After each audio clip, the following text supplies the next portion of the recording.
Fadhila za siku 10 mwanzo wa Dhulhijja ni kubwa mno,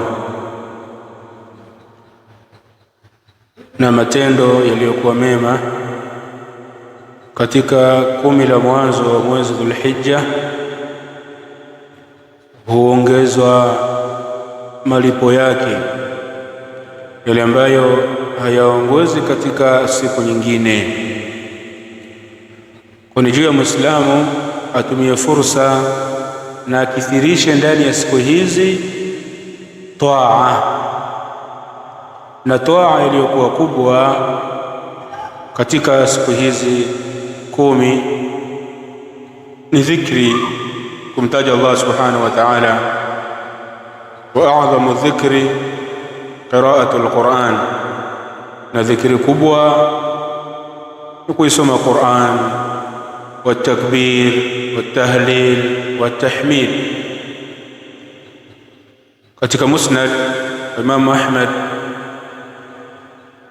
Mtume sallallahu alayhi wasallam amesema, ma min ayamin a'zam 'inda Allah wa la ahabbu ilayhi min al-'amali fihinna min hadhihi al-ayyam al-'ashr.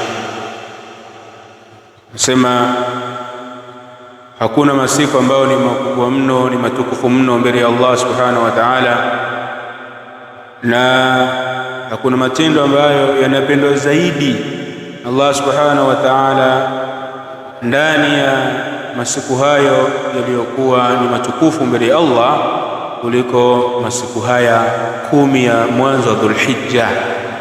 Tukithirishe ndani yake la ilaha illa Allah, Allahu akbar, walhamdulillah, na kufanya ibadati mbalimbali, kufanya ibadati mbalimbali, ibada za faraid, za faradhi, za wajib, na kila matendo ambayo na wema na ibada za sunna katika swala, sadaqa, funga, na hasa funga ya siku ya Arafa ambayo ni siku ya 9.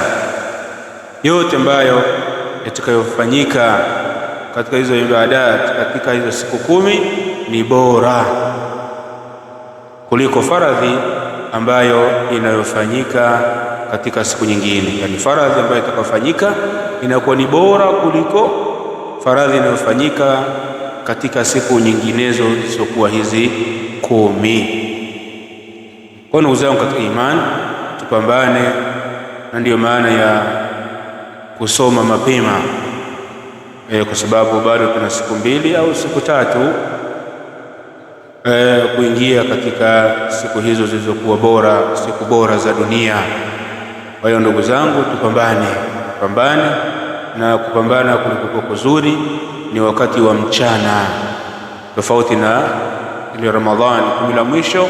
Pambana kulipokuwa kuzuri ni usiku, lakini siku 10 za Dhulhijja ni mchana.